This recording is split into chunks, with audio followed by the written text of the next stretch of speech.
You see there's a little bit of bruising on exactly the same point, which they're an older retiree, like in your 20s. See it even more on this foot, how he's wider on this inside than he is on this outside. Hello, my name is Harry Spinks and I am a farrier who is based in the south of England, and today we are with one of our own ponies, Chino, who is only 16 but he's just been retired because he's got arthritis through his neck. So today we are going to be looking at how we deal with a retired horse and how you can help your retired horses, and the pros and the cons of leaving their shoes on during retirement. So at the moment Chino has fronts on. We took his hinds off a couple of shoeings ago, and he's still got his fronts on, he's still got his pads on, and that's because the ground has been really hard. Now we are going to look at potentially transitioning him to barefoot because he's loving life in the field at the moment. However, we're going to do that when the ground gets a bit softer. For now, we're in September and it might get hard again before it gets soft. So we're going to keep his shoes and his pads on this time. And then next time we shoe him, we're going to look at whether or not we take that off. Now, he is only 16, so he's hopefully, unless his neck gets worse, got quite a few years left with us, being a bit of a field companion, and essentially, apart from these flies, living what can be considered the horsey dream of just living in a field eating grass, can't you? But for older horses, you find that people they retire them and then they go, we're going to take the shoes off and turf it out in the field, which for some horses works really well, but for a lot of horses that have had shoes on all their life, they just can't cope with that. So it's that toss up between going, yes, it's not doing anything, so we can afford to cut a couple of costs, to going, actually, it's uncomfortable, or I'm not transitioning it to barefoot properly, and this horse just can't cope without shoes on because it's had them on for so long due to life / conformation / having poor feet or sore feet. You know, the list is endless of why we shoe horses. And that's also the same reason as why sometimes we don't transition them to barefoot, or they can't transition to barefoot. They really enjoy being shod. So we've got these things to take into account when we're shoeing him. So let's crack on and then we can have a look at his tootsies and go from there. Chino has still got his optimistic stud holes in from when we thought he might be doing a bit of eventing this season, but obviously he's now retired and he's really sore and stiff. So that's just in there because these shoes are going to refit to the death, because we don't need to put new on, because as you can see by the nail, he hasn't worn them down because he hasn't really left the field. And take it up, clean the foot off. We're going to keep him in this setup for now. And next time we will probably look at either transitioning in barefoot or maybe taking the pads off and then taking the shoes off the time after that. But it's just it's a slow process because he's had shoes on all of his life now. So actually, by us taking his shoes off, we might change his posture, and because of his neck, so he's got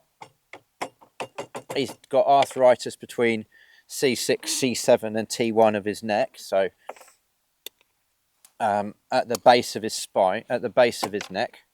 And then he's also got arthritis running down in various other points across his neck, which is why he's so sore, and he got to the point that he couldn't properly, cheers mate, put his neck to the ground to eat. So he's been up, he's had a lot of investigational work done, poor kiddo, and they've injected him, and we're just going to see how it goes with him.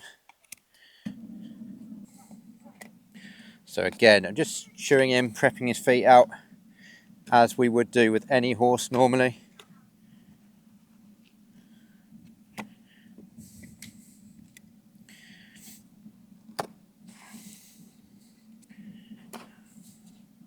Especially a horse with pads. And he grows high inside, a low outside. He's got a slight shunting on that heel, but he's always had that. And with a horse like him, it's just managing his feet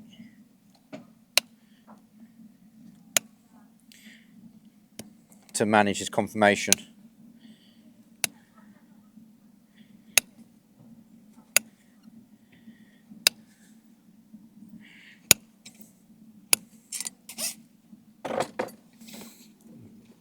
can see on his feet how, I know it's not pulled back properly yet, but how he's got more foot on this inside than this outside.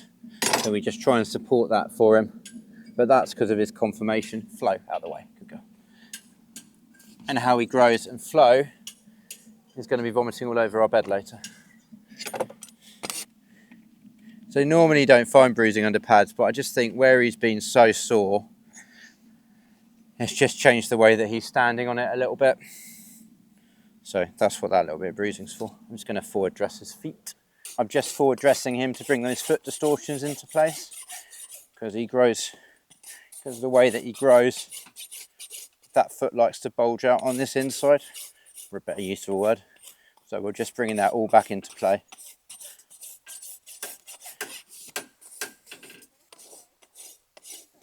Do you forward dress every foot when you trim it? No, not everyone. Depends on what you want to do. So for him, he's got a lot of hoof wall, so I can pull that, drop it down and pull it back, and I've got room and foot to play with. Whereas if it's a thin-footed thoroughbred, you've got to make a choice. You can't drop it and pull it back because they'll be lame.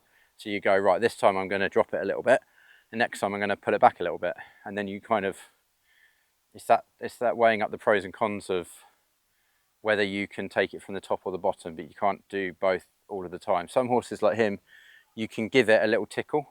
So I've dropped it from below, and then I've just tidied up my outside, but I haven't gone to town with it, and I haven't really like hit that hard, because he doesn't need it. He doesn't need it to be hit hard.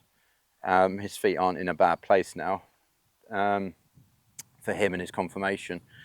But for a lot of horses, you find that the more you take off, the more of a chance there is for them to go sore. So actually a lot of the time, especially when the horse is barefoot, you're paying your farrier for what they leave on and how they manage that foot and how they can help that horse to become the best that they can be.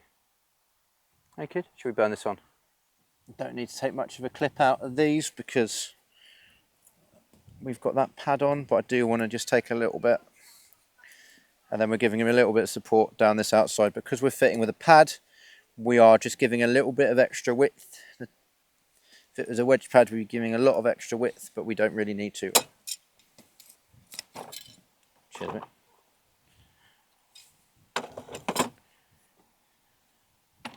And again, you see there's a little bit of bruising on exactly the same point, which makes me suspect that it's a conformational thing, or maybe something that's going on inside the hoof capsule. But at this point in time, he's sound, and we don't really need to, well, it's not sound, but you know, he's comfortable enough, and we don't need to pursue that. Good boy. You can see it even more on this foot, how he's wider on this inside than he is on this outside. And we're just going to give him a little bit of support on this outside with the shoe, just to compensate for that.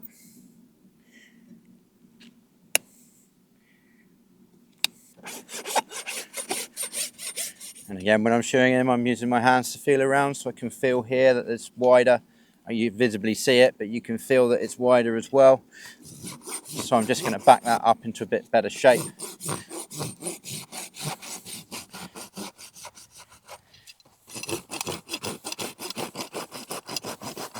And then forward dress him again, just to take that width away a tiny bit more.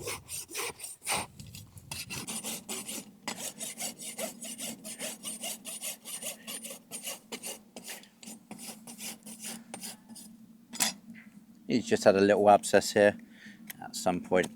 I can't remember when it was. Well, it's just growing down, just in this little gap here. Just tidied it up. But you can see how he stands. You can see how his legs, how his conformation of his legs are. It means that he's always going to have more hoof under the inside of his body than the outside. If you look at how his knees are, and then because he comes in from the top, essentially, this by giving him a little bit more width to those outside, we just help to balance him out. It's a bit like a traffic cone. If you put all the weight on top of a traffic cone, you can stand on that and it doesn't move, whereas if you go to one side or the other, the whole thing collapses. And that's a bit like a horse. If you can help their conformation by putting a bit of steel or plastic or aluminium or out to the side that they need help with, then actually you can prop up the whole horse and the conformation of that horse as they go. He's got pads on because He just got really sore, and the ground, his foot conformation dictates that actually giving him a bit of solar support really helps him. And he just doesn't really like the stones. So actually when he's walking out, the last few yards that he's been on have all been a bit stony, like on the walking out phase. So we just put some pads on him, and it helps him, and it helps his foot conformation because you're loading through that foot a bit more and you're being able to take the load a bit better.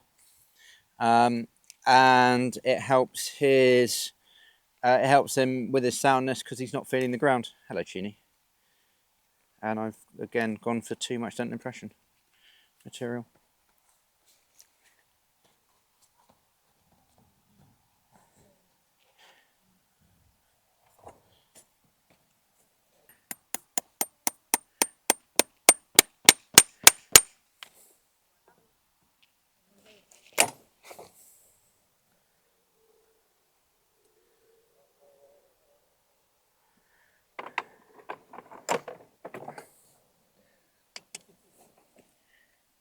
Again, just by letting it seep out, you don't fill with any undue pressure. Different packing has different properties, but with this stuff we can allow it to seep out a little bit. So with Chino, we are obviously looking to transition him barefoot. However, that isn't right for every horse, and every retired horse, just like every horse, needs to be taken as an individual and not as a massive group. So with him, the aim is to keep him shod as he is now, probably take his pads off next time, and then I would have thought we will look at taking him barefoot in what, 10 weeks time. So when would that be now? End of October, beginning of November, and the ground will be a lot softer then, and he will hopefully be able to cope with that. If he doesn't cope with that, or if he doesn't cope with the pads coming off, then we will put the pads back on again, and we'll put the shoes back on again, because you find that a lot of horses don't cope, and especially when they're retired, and especially if they're an older retiree, like in your 20s plus, then what you find is they're so used to having things on the bottom of their feet that actually it's unfair of them to take them out of them, and it quickens their demise, for a better use of a word, because they're not used to it and they get sore. And when you've got a sore horse, they go tense and the conformation changes because they're all tense and they drop weight. And with that whole process, that then hurts them overall. Whereas if you take it slowly, and if you go, we'll give it a go, and then after a few weeks it is working excellent, or they're getting better, or you put some boots on maybe for the transitional phase, then that can work really well. But as I said, for some horses, they just don't like having their shoes taken off, and in which case then just leave them on. It's not, it's not going to kill them having their shoes left on. We shoe horses for a reason, and that one of those reasons is for protection. So actually, if you're protecting their feet and their feet need protection, then don't take that protection away unnecessarily just because your horse is retired. So with Chino, we will be revisiting him as we go through his transitional process, and we will see how he copes being barefoot and with the environment that he's in and with his conditions as well. So we will keep an eye on him, and we will look at him again in a few weeks' time when we take his shoes off and see how he gets on in a barefoot role.